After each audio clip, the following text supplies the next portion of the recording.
DJ Lagway will be the Florida Gators' most improved player in 2025.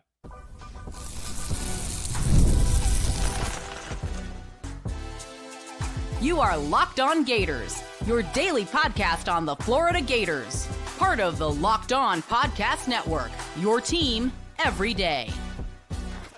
Hello and welcome back to another episode of Locked On Gators, part of the Locked On Podcast Network, your team every day. Thanks for making Locked On Gators your first listen of the day every day. We are available daily and free. We have us in the podcast and on YouTube. Happy Tuesday.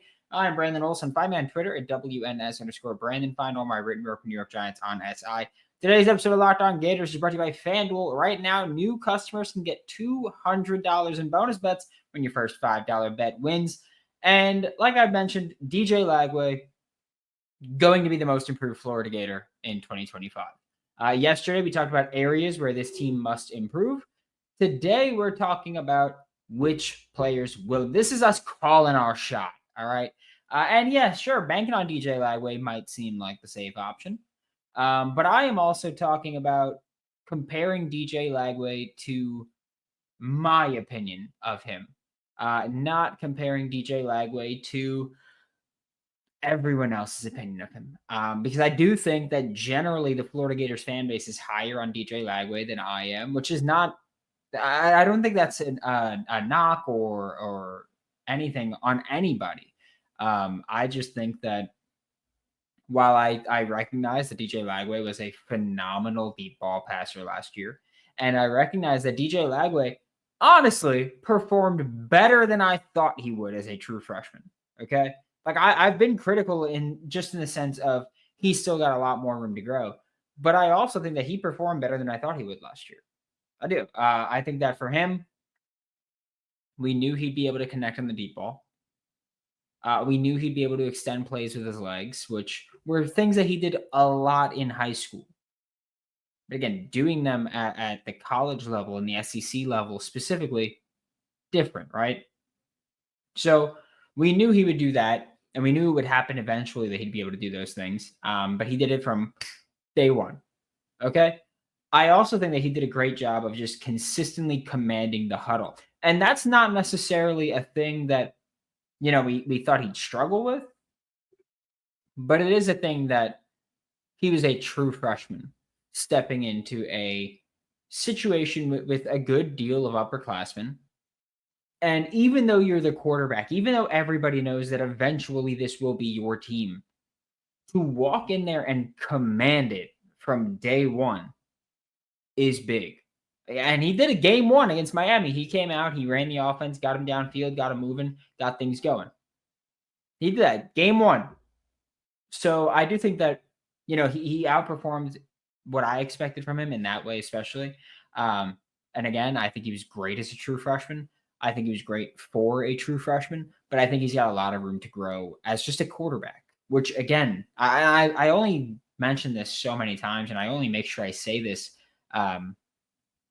because of the comments that I get every time I mention this. I'm not saying DJ Lagway was bad. I'm not saying DJ Lagway was underwhelming. I'm not saying any of that.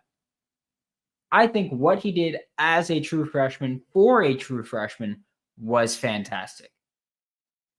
But I don't think that if you take his film from last year and you put it up against the film of every other quarterback in college football, I don't think he's a top, even 10 quarterback.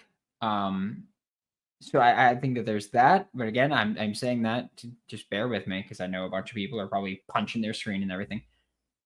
I say that to say that the film, as good as it was not top 10 quarterback. I think we can see that happen this year. Okay? I think this is the year we see him jump into that top 10 quarterback conversation. If we're talking draft prospect, he's 1.1. I don't care what Manning is in the class. I don't care. But we're not talking about him as a draft prospect right now. We're talking about him as a guy who just finished true freshman quarterback season, and is entering his true sophomore season. And I think this is where we see him take the jump.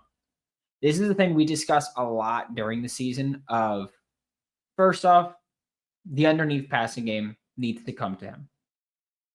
He is a quarterback that when he reads the field, he's reading top down. He's trying to find the deep ball before he finds the underneath pass, which is fine, honestly. Like, I think that's how a lot of quarterbacks should approach things. And I think that approaching things that way makes defenses defend you differently, which makes all of offense, I guess, easier, because while you need to then adjust to what they're doing, once you do that, they'll need to adjust again. You can chess match it. But if you start with the deep ball and you make them take away the deep ball, then you just dink and dunk underneath. And when they go, okay, look, they're killing us with the underneath game, let's go take that away. Then you go for the deep ball again. So it's just about, making them respect it, making them respect the other parts of your game, and then attacking them with your strength. And I think that DJ Lagway is very capable of doing that. Once he becomes that quarterback that's looking for the underneath pass, you're going to find it. We saw him start to do it a little bit towards the end of the year, which is one of the reasons that I'm very confident that he will become that guy this year, because we already started to see the change. And the thing that I often discussed with DJ Lagway last year was he's putting out quality film and quantity of film. He's putting out enough film where he can go back and say, hey, I played in this many games. I played this many snaps. Let's look at the film. Let's be able to gauge an opinion and build off of that. Like the next guy we're going to talk about, redshirted last year. And so I don't know if he's going to have that from last year. So I don't know if we're going to be able to have that with the next conversation, but I do think that there's still plenty of room to grow and develop and ways to get there. But I think with DJ Lagway, you've got enough snaps where you could say, hey, these are areas where you need to improve, like protecting the ball a little bit more.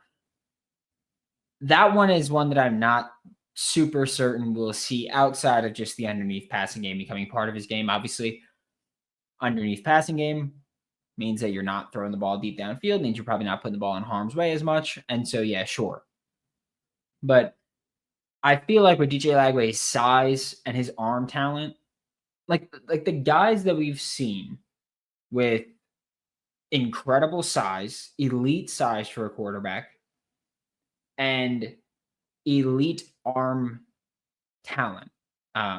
And I say arm talent, not to say accuracy or strength. I'm referring more to strength, but also just the ability to know that you can make any throw on the field. And to know that you are bigger than a lot of people on that field gives you a kind of confidence to play with that you don't see often. The Cam Newtons, the Vince Youngs, the Josh Allens, Anthony Richardson has had his moments in college, specifically like the Kentucky play where they got him by the ankles and he just flipped the wrist and goes across the field to the opposite sideline, makes the throw. Things like that. Like when you've got the size to withstand that contact, like the Big Ben caliber, and when you've got the arm to make any throw you need to throw or you need to make, you can do those things, and you can do those things, you're going to do those things. And so I don't know if we see DJ Lagway go protecting the ball more, because I do think he's got the size and talent where he can be as arrogant as he wants and he can make any throw. But that is one thing I would like to see improve. We'll see if it actually happens. But I am pretty confident that we'll see that underneath passing game develop. We'll see him use his legs more often when healthy. And I think all of that will add up to him protecting the ball a little bit more. Or at least add to situations in which he's not putting the ball in harm's way, even if he's not necessarily thinking, let me protect the ball here. But I do think that will help Florida take the next step. And I do think that like even just doing that, even just developing the underneath passing game would make DJ Lagway take a massive step, a leap in terms of how I view his film and saying, hey, once you have that, you're a top 10 quarterback. I'm fine saying that. And if I'm wrong, if anyone disagrees, oh, well, get your own show. We are going to flip to the defensive side for the second segment when we get back with Locked On Gators. The NBA playoffs are in full swing, and every night delivers highlight-worthy performances, unless you're Jason Tatum. Then not every night. Not every night. major momentum shifts and can't miss moments. Whether it's a game-winning shot or a breakout player, there's never been a better time to get in on the action. FanDuel makes it easy to stay in the game before tip-off and live. With player props, performance trends, and same-game parlays, fans have more ways than ever to bet smart, play smart, and win big.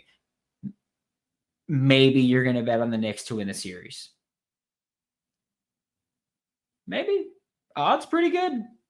That's pretty good. All I'm saying, they're headed back to Boston. All I'm saying, if you're new to FanDuel, it's the perfect time to sign up. Head to FanDuel.com, place your first $5 bet, and if it wins, you get $200 in bonus bets. Make every moment more with FanDuel, an official sports betting partner of the NBA. Thanks for making Locked On Gators your first listen of the day every day. We are available daily and free wherever you listen to the podcast and on YouTube. And like I said, we're going to talk about defense this segment because I do think that there is a defender that many of us are looking at and projecting to be honestly great. And it's Cormani McClain, right? He's a guy that, like, I think people think that I hate Cormani because of how I've covered him or my opinion of him as a player.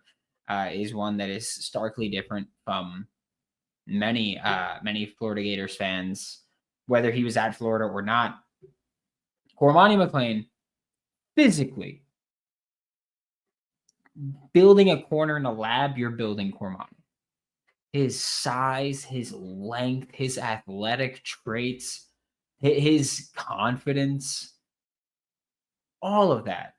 Like, if you're building a corner in a lab, you're building Cormani McClain, okay? When he was coming out of high school, he was, top corner in the country, height, all that. But you can go back to before he was a Gator. You can go back to before he was a Buffalo. And you can look at what I said about Cormani. And what I was saying about Cormani was that he has all of the athletic traits. Like, Cormani was so good in high school, just with all his traits. And again, I'm an NFL draft guy, and I'd imagine many fans are as well. And when we talk about the traits, we're talking about, with edge rushers, bend, with corners, the back pedal, the hip mobility, all that stuff. And when you watched Cormani in high school, you can look at him and say, oh my God, if he puts it together even a little bit technically, we're looking at a guy that has all-American potential. First-round pick, first corner off the board potential. He's got it all. He just needs to get things straightened off the field and technically. Okay? Then you go to him going to Colorado. And when he goes to Colorado, everyone's like, oh my God, he's going to be coached by Dion. Like, that's going to be amazing for his development. Not so much. And that's not a knock on Cormani. I think that's a Colorado thing. I think they're BSing with their, you're going to learn from Dion. And this is a common conversation that people have of, like, elite athletes are not usually good coaches. They aren't. Because even though they may have worked to get all that technique, they're usually the best athlete on the field or in that matchup that they're dealing with. And there's only so much you can go, just do it. Like that's not a thing that can really be taught sometimes. Tyreek Hill, he could teach you all the route running that he wants to teach you. But he's still faster than everybody on the field every time he steps onto the field. So it's like, well, sure, I can run those routes, but I can't do it like that. I don't move like that, things like that. So I think that when we talk about, Hall of Fame caliber players, a lot of them aren't very good coaches, but no matter what position. So I think a lot of them aren't very good coaches. And so while you can go, oh, hey, he's going to be taught by Dion, and that's a fantastic selling point. Not necessarily something that's practical, right? But Cormani went to Colorado, coached by Dion. Was there for a year, played, did not redshirt as a true freshman, played enough to burn the redshirt. And it was tumultuous. There were multiple times where Dion was just outright like, Cormani needs to do the right thing off the field to get on the field. Stuff like that. It was a trend there. And technique needed a ton of development. Colorado was not the place that he got that. Okay? It wasn't the right place for him to get that. So Cormani left Colorado. Last year, when he entered the transfer portal, he came to Florida eventually, because that was a bit of a process. But he came to Florida eventually. And I think that it's important to remember when he came to Florida. Because he came to Florida as a summer enrollee. Okay? This isn't like he hit the first portal, was there in late January, early February, was ready to go and be involved there. No, like he was a summer enrollee, walk on. Him doing that and him being a summer enrollee is one of the reasons I think we didn't see him play more last year. I think he redshirted because when Cormani McClain was on the field, we can think about, the pick six and all that. Like we could think about that. We could think about the pass breakup in the end zone. That was incredible. We could think about those things. Okay. And we could say he's ready. And I do think that he's ready this year. But we could think about those things from last year and talk about those highs. But when you're looking at not those splash plays, you're looking at someone that I think didn't really know what he was supposed to be doing in certain situations. Like he looked like someone that kind of just went rover at times. And there's two possibilities for going rover, right? One, you don't know what you're supposed to be doing. And so you're just doing stuff, which is fine, right? Like not knowing what you're supposed to be doing and just doing stuff. I guess like if you don't know what you're doing and you're out there, that's not on you. That's on the coaches. Coaches should know if you know what you're doing. And sure, injuries piled up and all that stuff. Absolutely. But if you're out there, you don't know what you're doing and you're going rover, it's better than going out there and not knowing what you're doing and just kind of shutting down, right? And so it seemed like he was kind of going rover at times. And so that's one possibility of don't know what you're doing, going rover. Or two, you do know what you're doing and you're just going rover anyway. Which I don't think was the case, honestly. I think it's more likely that, hey, he got here in the middle of the summer, didn't know all of the playbook, the entirety of it, didn't know all of it, because I do think that things are way more complex than the average fan thinks. And so he didn't really know what he was doing, had to work on that. But when you watch him move and you watch him in coverage, his technique looks at least moderately improved from what we saw at Colorado. Okay? And that was with a couple of months of training and development at Florida. So when we're talking about Cormani McClain taking that next big leap, I think a lot of it comes down to him. I mean, by the time August 30th rolls around and it's the LIU game, Cormani will have been at campus for over a year. Should know the whole defensive playbook by then, should know all the markers, should know everything he needs to know. And his technique should be even further improved. Like, we're looking at a guy that whether he starts or doesn't, I think he's going to be a dog this year. I'm going to be honest. I just, like I'm buying into all the Cormani stock. And I'm really looking forward to seeing what he can become this year. We're going to flip to offense to wrap up today's show. We're going to go to trenches here, all right? We're gonna get nitty gritty here. We get back with Locked On Gators. You ever check your bank account and wonder, where did all of my money go? Well, between dining out, online shopping, and entertainment, it's pretty easy to lose track, not gonna lie. That's where Monarch Money comes in. It's your personal CFO, giving you full visibility and control over your finances. Monarch Money isn't just a budgeting app, it's a complete financial command center. You can track all of your accounts, investments, and spending in one place. So you stop just managing your money and you start building your wealth. And look, I'm someone who has a trillion apps. I've got an app for every bank account I have, credit card, all that junk, Fidelity. I got everything, right? Got them all. And let me tell you, one beautiful thing about Monarch is that you can have all of that information in one spot. It's beautiful. Like declutter life, right? Take control of your finances with Monarch Money. Use code LOCKEDONCollege at monarchmoney.com for 50% off your first year. That's monarchmoney.com, code LOCKEDONCollege for half off your first year. Thanks for making Locked On Gators your first listen of the day every day. We are available daily and free wherever you listen to the podcast and on YouTube. And the last player that we are talking about today, like I said, we're going to the trenches. We're going to the offense, which means we're going to the offensive line.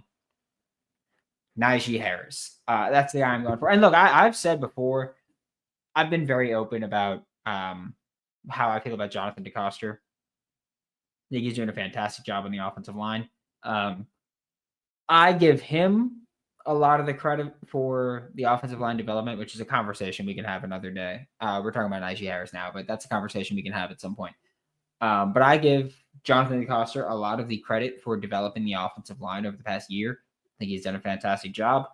And I look at a guy like Knijeah Harris, who, I mean, you can go back and check the earlier Locked On Gators shows. I loved Knijeah Harris coming out of high school. Thought he brought a lot to the table. Thought he'd be a big time contributor. Thought he'd be playing about his second year.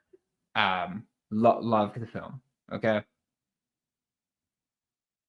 Don't love his college film so much this year or this past year, but not in the sense of I saw the film and I'm out on him or anything even close to that. I've seen the Knijeah Harris film. Okay. I can look at him and you can go look at him. It's not hard to see what it is with Knijeah Harris. Like you go out there and you're not like the left guard spot looks different from the right guard spot, right? The left guard spot, you're not seeing them get bullied or overpowered at pretty much any point. You're not seeing him get pushed back much. You're not seeing him lose in that way. All right. Like this isn't the case of really good high school offensive linemen, because I feel like this happens a lot, of really good high school offensive linemen gets to the SEC and turns out he was a bully in high school that's going to be the bullied in college. That's not what this is with Knijeah Harris. You look at Knijeah Harris and you see that he's got the I'm going to say relative size, because I don't think he's too tall for a guard, but I do think he's got very long arms. And that's a huge advantage for offensive linemen, by the way. Just so you know, like, get my arms on you or get my hands on you first. It's easier for me to win that battle. But I think you look at Knijeah Harris and you see someone who can get his hands on you and not gonna let go, not going to lose often there. But I do think that you're also looking at someone that is still very raw as an offensive lineman. I think when you look at technique and you look at hand placement, I think that's the thing we got to see Knijeah Harris kind of correct and develop. But again, I look at Jonathan Decoster and I look at what they're doing right now on the offensive line. Like, hell, throw Rob Sale in there as well. That's fine. I don't care who you throw in there. Throw any of the assistants in there. That's fine. But I look at the offensive line and how they've been coached lately. And I look at the offensive line and what they're being coached to do, the ways that they're being coached, the techniques that they're being taught. And I look at Knijeah Harris and I'm like, all right, well, you've got, I think, all of the physical tools to be an all SEC, all American caliber guard. I'm not going to say NFL first round pick, partially because guards have fallen off there a lot. And a lot of times now when we look at NFL guards, we're looking at college tackles.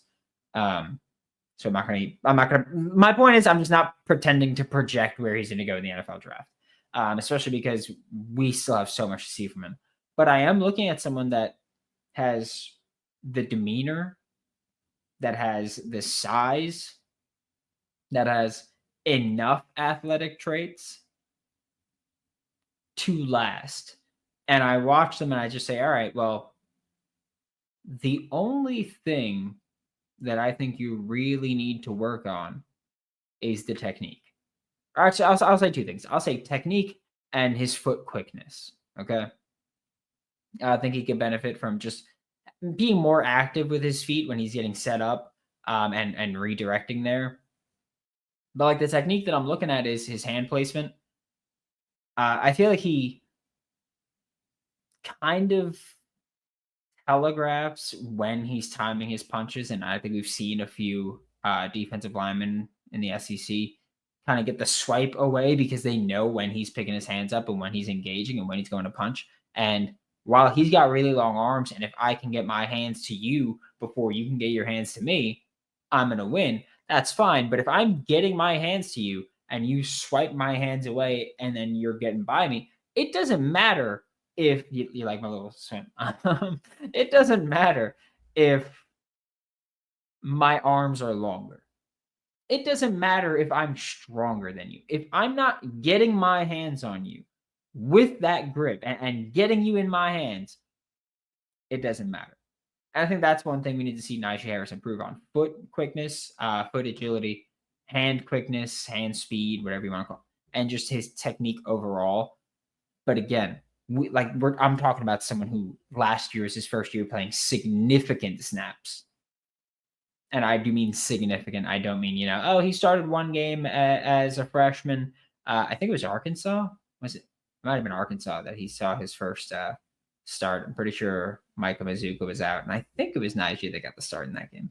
But we're not talking about someone like that. Someone who, like in 2023, Knijeah played 171 snaps. 62 of them came against Charlotte. 41 of them came against McNeese. 103 of them came against Charlotte and McNeese. Played 68 snaps against any other team. That's it.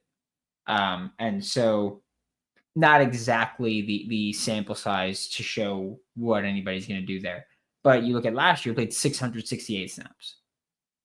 I don't care how many he played against Samford, any of that. Played damn near 700 snaps. That's enough to say, all right, he's getting experience. Now we can form an actual opinion of him. And Knijeah Harris, that's it. Like you develop the technique. We know you've got the athletic tools to survive. We know you've got the size to survive. Just get that athletic, the techniques down with the athletic traits, and you're talking about all SEC, all American caliber guard. This is the year to do it, Knijeah. Thanks for making Locked On Gators your first listen of the day. Every day we are available daily and free. Rivers in the podcast and on YouTube. We'll be back tomorrow. Talk more Florida Gators for Locked On Gators. I'm Brandon Olsen. Don't forget to follow me on Twitter at WNS_Brandon. Find all my written work in New York Giants on SI, and I will see you all next time.